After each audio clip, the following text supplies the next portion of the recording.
서밋 타임 하도록 하겠습니다.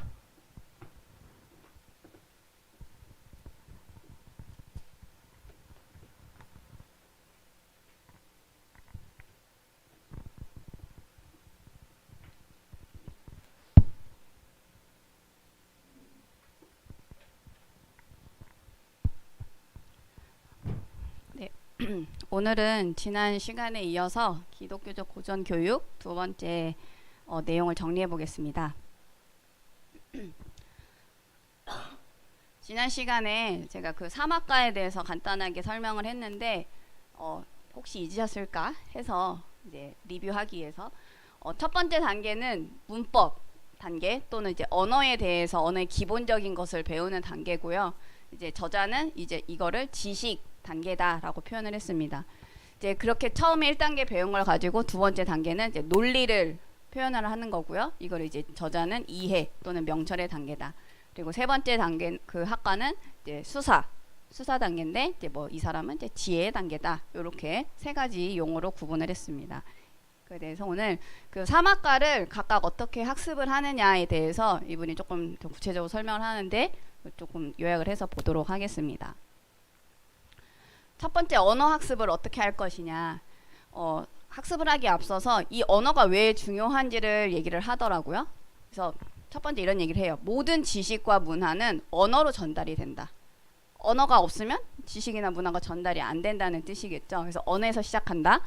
그래서 문화는 언어하고 이제 서로 영향을 주고받아요. 그래서 문화가 바뀌면 언어가 바뀌고 다시 반대로 언어가 바뀌면 문화가 바뀐다. 그래서 하나의 국가 체계를 바꾸려면 언어를 바꿔야 된다. 이런 얘기들을 합니다. 그래서 우리 일제시대 때 언어 바꾸게 하잖아요. 우리의 생각을 바꾸기 위해서 이제 그런 일환이라고 보시면 될 것 같아요. 근데 이 언어 능력은 문화를 바꾸려면 언어를 바꿔야 되는데 언어 능력은 어휘 수준에 따라 결정이 된다. 라고 얘기를 합니다. 그래서 어떤 한 단어가 있는데 그 단어의 의미를 바꾸면 언어가 바뀌고 문화가 바뀌고 이제 차례차례 바뀐다는 거죠. 그래서 이거를 가장 잘하는 사람들이 누구냐? 철학자들. 어떤 하나의 단어를 놓고 그 의미를 바꾸죠. 재개념화라고 하는데 그걸 바꾸면서 사람의 생각을 바꾸는 거죠. 그래서 이제 현대 철학 들어오고 하면서 교육이 굉장히 많이 바뀌었죠. 그래서 이제 언어를 바꾸면 국가 전체의 교육 체계도 바뀐다. 이 사람은 바뀌었다라고 보는 거예요, 지금. 그래서 그 언어 교육을 제대로 해야 되는데 잠시만.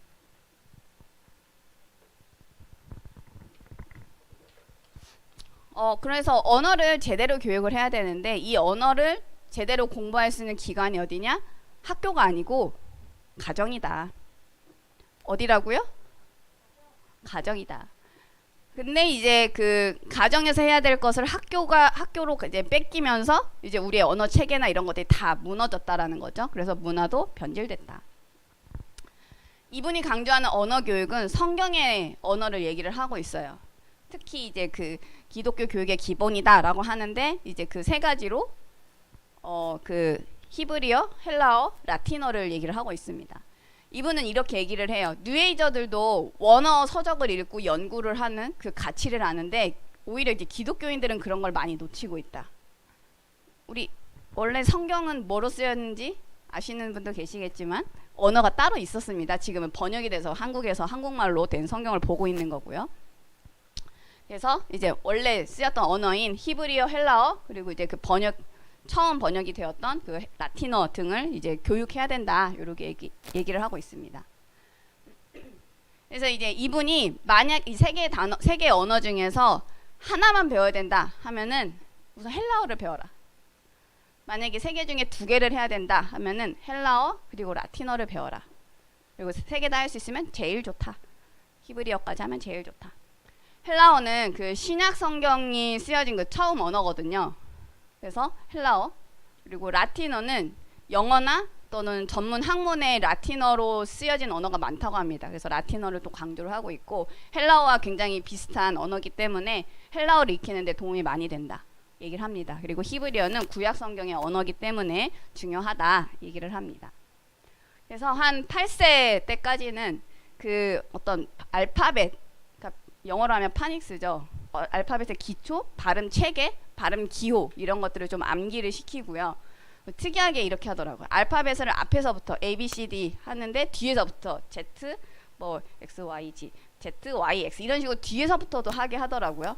우리나라로 따지면은 기역, 니은, 디귿 하지만 끝에서도 암기하도록 이렇게 해서 각각의 소리 체계들을 이해할 수 있도록 하고요. 그걸 나중에 합치는 거, 자음, 모음 합치는 거, 그다음에 그렇게 이제 발음을 이해할 수 있게 되면은 이제 읽기를 실제 시키고 뭐 읽기나 베껴쓰기, 번역, 암기 이런 것들도 시킵니다. 그래서 어휘 공부까지 이렇게 넘어가게 하는데 그 8세 이전에도 이렇게 그 라틴어와 영어를 같이 하게 하더라고요. 그래서 이걸 행간 번역이라고 하는데 위에 라틴어로 써 있으면 그 바로 밑에 영어를 쓰게 합니다. 그래서 애들이 바로바로 보면서 이해할 수 있도록 하는데 재밌는 점은 요 밑에 보시면은 그 라틴어 영어 순서에 맞춰서 영어를 바꿨어요. 그러면서 이제 숫자를 써놓는 거죠. 영어의 원래 순서는 숫자를 써놓는 거죠. 그래서 이제 저런 식으로 하고 이게 행간 번역이고 기둥 번역은 왼쪽에는 라틴어, 오른쪽은 영어 이런 식으로 좌우로 놓고 쓰는 방식도 있다고 합니다. 그렇게 해서 애들이 하나의 그 문장을 두 개의 언어로 볼 수 있도록 이렇게 하는 연습들을 8세 이전에 시킨다고 합니다. 그리고 9에서 11세 이제 초등학교 시기죠. 초등학교 저학년, 초등학교 한 중학년 정도, 우리나라 하면 한 3, 4학년 정도까지는 알파벳 발음교 다시 한번 조금 정리를 하면서 실제 어떤 읽기를 가지고 문학 공부를 문법 공부까지 이렇게 시킨다고 합니다. 그러면서 본인이 배웠던 거를 자기만의 언어 노트를 만들게 한다고 해요. 그래서 거기에 대해서 자기가 이해한 부분들을 쭉 정리할 수 있도록 하고 그 다음에 어휘 카드 앞에는 라틴어 뒤에는 영어 이런 식으로 해서 이제 그 단어 이해할 수 있도록 암기할 수 있도록 이제 이게 초등학교 시기에 쓰이고요. 그 이후에는 어떤 고전 뭐 문서나 이런 원어를 가지고 이제 읽기 독해력까지 학습하게 한다고 합니다. 이게 언어 학습을 학습시키는 이제 단계고요. 그래서 이제 언어를 이해할 수 있게 되면은 그 다음은 이제 언어들을 가지고 논리를 맞추는 거죠. 이분은 논리를 생각하는 힘이다 라고 얘기하는데 더 나아가서 영적인 힘이다 라고까지 얘기를 해요. 그러니까 지금 이분이 말을 하는 이 단어들은 우리 그냥 일반 학교 교육에서 말하는 그 단어랑 좀 다른 의미들로 지금 계속 얘기를 하고 있습니다. 논리를 다시 본다면은 부분과 부분 사이 우리가 언어를 배웠으면 단어와 단어 사이를 연결하는 어떤 관계, 순서 이런 것들을 익혀서 이해를 하는 거죠. 그래서 이해력을 기르는 건데 만약에 논리적인 분석이 안 된다라고 하면 이 사람은 생각이 없다. 논리적으로 이해가 안 된다면 생각이 없는 것과 같다라고 얘기를 하고 있습니다. 그래서 우리가 어떤 뭐 메시지나 이런 거를 봐도 논리적으로 이해를 하지 못한다? 그럼 영적인 분별력이 없다라고까지 얘기를 해요. 그래서 제가 요번에 이런 신천지 이런 질문들 같은 거 이렇게 보면은 논리가 없으면 바로 이제 속아 넘어갈 수밖에 없다. 너무 잘 짜여져 있는 것처럼 보여요. 논리적으로 이해가 안 되는 거죠, 그게. 그럼 이제 그냥 바로 말장난에 넘어간다. 그래서 이거를 구분할 수 있고 분별할 수 있는 어떤 힘이 필요한데 이분은 그걸 논리라고 얘기를 하고 있습니다. 그러면서 우리가 지금 찾고자 하는 그 진리는 단어의 의미에 있는 게 아니고 문장에 있다. 문장에 있다. 각각의 단어들은 그 의미가 있지만 그 단어들이 한 문장에서 제일 잘 쓰여져야 돼요. 논리 있게 쓰여져야 돼요. 그래서 예를 들어서 하나 설명을 하는데 draw a square circle이라고 되어 있으면은 각각의 단어는 맞다는 거예요. 스퀘어는 사각형의라는 뜻이거든요. 근데 circle은 원이에요. 사각형 같이 생긴 원을 그려라 라는 거는 문장이 이제 논리적이지 않다라는 거죠. 그래서 이런 부분들을 이제 모순어법, 모순되는 논리라는 거죠. 요거를 찾아낼 수 있어야 된다라고 얘기를 합니다. 근데 이제 이걸 가지고 이제 세상을 보면은 뭐 여성 해방주의, 동성애, 다문화주의 등등등이 각각은 맞는 것처럼 보이지만 어떤 절대 기준으로 놓고 본다면 말이 안 맞는다. 논리가 맞지 않는다. 이래서 불합리한 것을 우리는 구별할 수 없으면 그냥 넘어간다라는 거죠. 그래서 문화에 속게 되는 그런 것들을 이제 경고를 하고 있습니다. 그래서 이제 논리의 가장 기본 단계는 모순의 법칙을 찾는 거죠. 앞뒤가 맞냐 틀리냐 요거를 이제 발견을 하는 건데 조금 쉽게 얘기를 해볼게요. 어떤 것들이 같은 관점에서 동시에 될 수도 있고 안 될 수도 있고 긍정일 수도 있고 부정일 수도 있고 하는 상황은 없다라고 얘기를 해요. 그래서 예를 들어서 우리가 초가 있어요. 초에 불을 붙일 수 있죠. 그리고 끄면은 불을 끈 거죠. 근데 동시에 불을 붙이거나 불을 끄는 게 동시에 존재할 수 있냐는 거죠. 이제 이거를 모순이라고 하는 거죠. 그래서 이 법칙에 어긋나는 어떤 단어가 쓰였다. 그럼 이거는 왜곡되었다라는 걸 우리가 발견할 수 있다고 합니다. 논리가 없다라는 말은 다르게 얘기를 하면은 절대 기준이 없다라는 말과 같아요. 그래서 절대 기준이 없기 때문에 상대 기준으로만 이제 평가를 하게 되는 거죠. 그래서 진리도 절대 기준이 없으면 상대 기준으로만 우리가 평가를 할 수밖에 없다. 내 생각도 맞고 네 생각도 많고 다른 사람 생각도 많고 뭐 우리 뉴스를 보면은 막 살인이 저질러졌어요. 그럼 우리가 일반적으로 살인은 하면 안 된다 이렇게 알고 있지만 살인자 입장에서는 살인할 수도 있지. 상대 기준이 생겨버리면은 저 말이 맞냐 내 말이 맞냐 이제 혼란스러운 이제 상태가 오게 됩니다. 이런 것들을 이제 경고를 하고 있고요. 그래서 단어나 문장의 논리가 타락을 하면 언어, 문화까지도 다 타락하게 된다. 그래서 이분은 논리에 대해서도 좀 많이 강조를 하고 있습니다. 근데 이제 그 현대 철학자들이나 이런 사람들은 이렇게 얘기를 하죠. 절대적인 진리를 무시하고 자기만의 기준을 확립시키기 위해서 선포를 해버려요. 그래서 그게 맞는 것처럼 들리게 이런 것들을 모르면 속을 수밖에 없다. 그래서 이제 논리는 크게 형식적 논리가 있고 그다음에 비형식적 논리가 있는데 뭐 이렇게 복잡합니다. 그래서 그냥 이런 게 있다라고 그냥 알면 될 것 같고요. 형식적 논리는 쉽게 뭐 연역적, 귀납적 논리를 얘기를 하고 그 외에 나머지 것들은 다 비형식적 논리로 보고 있습니다. 그래서 이렇게 구분이 되는 거를 13세 전까지는 이제 논리를 이제 우리가 언어를 배웠죠.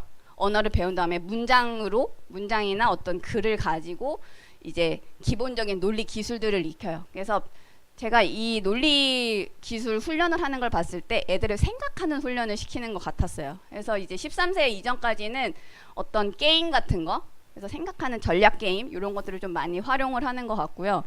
그다음에 어른들의 대화를 듣고 설교 메시지를 듣는다거나 이런 것도 이제 하나의 그런 생각하는 훈련을 시키는 것 같다 이렇게 좀 생각을 했고요. 비형식적 논리도 뭐 비슷한 그 종류만 다를 뿐인데 비슷한 형식으로 생각하는 훈련을 계속 시킨다. 그리고 그 이후에는 기독교 관점에서 이걸 어떻게 볼 것이냐, 기독교 관점에서 이 논리가 맞느냐 틀리냐를 훈련시키는 게 한 중학생 시절부터 이제 그렇게 시키고 그 이후에는 애들이 어느 정도 이제 성숙해지면은 좀 더 그 디테일한 어떤 주제가 있는 그런 글을 가지고 더 논리적으로 보도록 이렇게 훈련을 하고 있습니다. 우리 교회 오시면 이제 신천지 논리를 어떻게 타파할 수 있을지 훈련을 할 수 있겠죠. 이제 이런 논리들에 대해서 이해를 하고 나면 이제 그 다음 수사 학습을 하게 되는데 이분이 이렇게 조금 구분을 해서 얘기를 해줘요. 언어 단계에서는 언어를 정확하게 쓰는 방법들을 배우고 논리 단계에서는 추론을 어떻게 하느냐, 논리적으로 어떻게 추론하느냐 요거를 배우고 수사는 표현을 어떻게 정확하게 하느냐 이런 기술들을 배우게 된다. 근데 이제 이 수사 단계에 와서 잘 하려면은 앞에 있던 그 두 단계 언어와 논리 단계에서 수준을 높여야 수사 학습의 수준을 높일 수 있다. 그 1, 2단계가 중요하다 이 얘기를 다시 강조하고 있고요. 수사는 일종의 커뮤니케이션이라고 얘기를 합니다. 그래서 이분은 이제 결국은 문화를 이제 기독교 문화를 쭉 전달하기 위한 그 과정들을 얘기를 하고 있기 때문에 언어, 논리, 그다음 수사를 통해서 잘 전달을 해야 된다. 이거를 가장 강조를 하고 있습니다.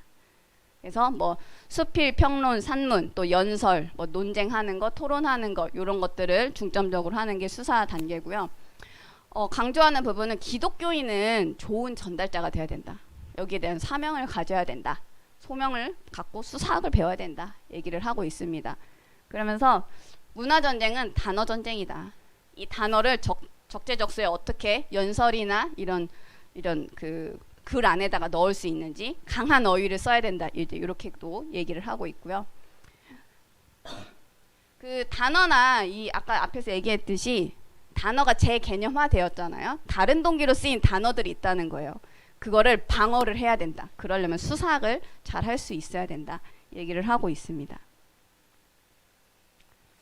뭐 이제 수사학에 대해서 뭐 이렇게 또 이렇게 여러 가지들이 나오고 있기는 한데 조금 간단하게 본다면 10세 이전에는 어휘에 초점을 맞춰서 필요할 때 그 어휘를 쓸 수 있도록 애들 이제 강조시키고요. 그래서 특히 뭐 독서나 어른들 대화, 교회 어른들의 가르침, 메시지 듣는 거, 뭐 이런 것들, 뭐 산문이나 시낭독, 우리로 따지면 뭐 시편을 암기하게 한다거나 이런 게 굉장히 좋은 훈련이 될 것 같습니다. 그러고 나서 초등학교 저학년 때는 이제 철자법, 문법을 조금 강조하면서 이걸 제대로 쓸 수 있는지 표현할 수 있는지를 얘기를 하고 있고요. 그 이후에는 장문이나 토론이나 연설 이런 대회에 참여하게 해요. 그러면서 이제 그 대회를 준비하면서 이제 고전 연설이나 또는 성경에 있는 어떤 원문 같은 거를 그냥 통으로 암기하게 하는 거죠. 그래서 분석해서 나의 것으로 다시 할 수 있도록 이제 그런 것들을 시킵니다. 그리고 그 이후에는 어떤 한 과제를 본인이 직접 전체를 통괄하게 하거나 또는 여러 다양한 주제들을 다루는 어떤 글이나 연설이나 이런 것들을 이제 다양하게 접할 수 있도록 한다. 이런 식으로 언어 그리고 논리, 수사, 학습을 시킨다고 합니다. 그래서 요거 외에도 뭐 그 고대 문학을 어떻게 할 것이냐, 또 역사는 어떻게 학습할 것이냐 이런 것들도 이제 쭉 설명하고 있는데 그거는 이제 책에서 참고하시면 좋을 것 같고요. 저는 이제 이 세 개의 학과, 3학과를 가지고 우리는 어떻게 적용을 할 수 있을까? 우리 신앙생활에는 어떻게 적용할 수 있을까? 조금 생각을 해봤어요. 근데 이제 오늘 아침 그 랩너트 메시지 때 그럼 신앙생활은 뭐냐? 동정이 기억나요? 신앙생활이 뭐라고 했는지? 교회 오는 게 신앙생활 아니고 하나님과 함께하는 임마누엘을 누리는 게 신앙생활인데 그걸 어떻게 제대로 할 것이냐, 올바르게 적용을 어떻게 할 것이냐. 삼오늘이다. 말씀, 기도, 전도를 제대로 누리는 게 하나님과 함께하는 그 신앙생활을 제대로 하는 것이다. 그래서 구분을 해볼게요. 말씀은 어떻게 할 것이냐. 우리가 그 성경에 나오는 단어도 제대로 이해를 못하고 그냥 성경 읽거든요. 자기 수준으로, 자기 경험 수준으로만 생각을 하는데 그게 아니라 하나님의 어떤 의미를 담고 했느냐, 그거를 이제 발견하면 좋겠죠. 그래서 메시지 듣고 이해가 안 되면 질문을 해야 되고 또 필요하다면 또 주석도 찾아봐라. 제가 이 책을 보면서 한 구절이 좀 이렇게 조금 충격으로 와닿았던 건데 갈라디아 1장 6에서 7절을 이제 소개를 하더라고요.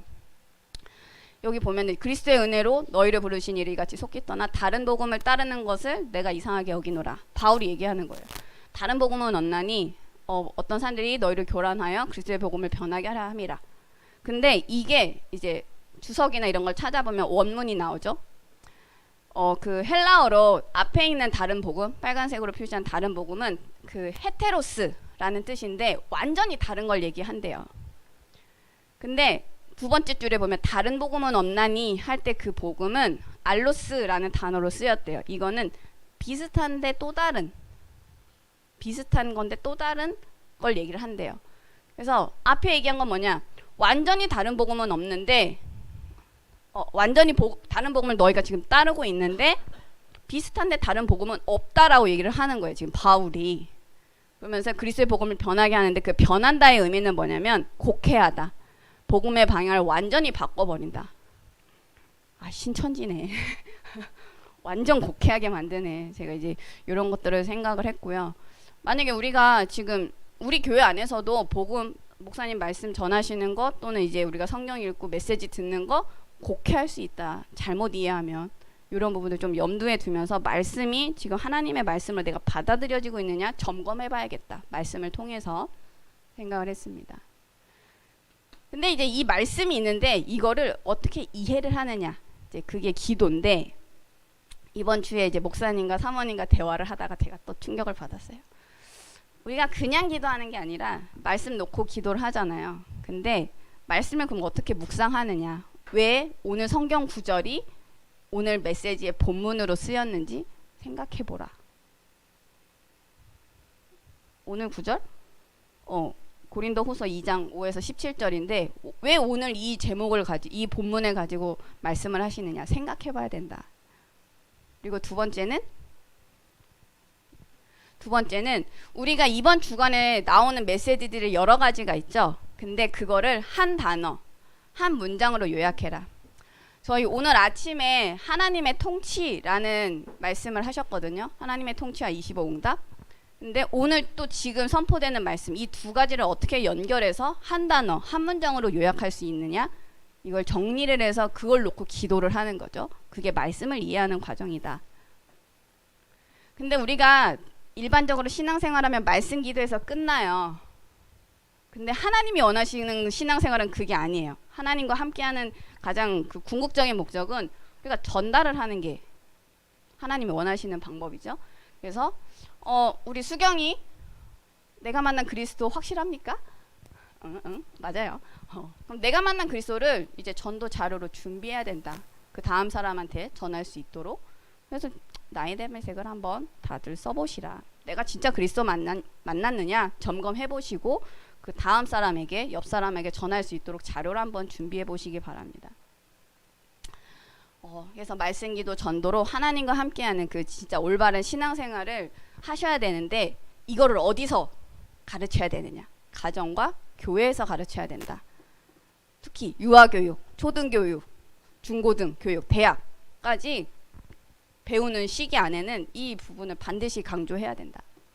그래서 저희 지금 제123 RUTC 응답 25의 길을 가고 있습니다. 우리가 해야 될 건 뭐냐? 치유에서 서밋으로 갈 수 있도록 단계를 밟아 나갈 수 있도록 도와야 된다. 그래서 우리가 진짜 해야 되는 거는 결국 차세대 전도자를 키우는 것이다. 그래서 교육의 의미, 지금 제가 얘기하는 교육은 학교 교육 아니고요. 교회 안에서, 가정 안에서 해야 되는 진짜 필요한 교육을 얘기하고 있습니다. 차세대 전도자를 만드는 그 교육에 우리 함께 기도해 주시면서 연구해 주시면 감사하겠습니다. 네, 감사합니다.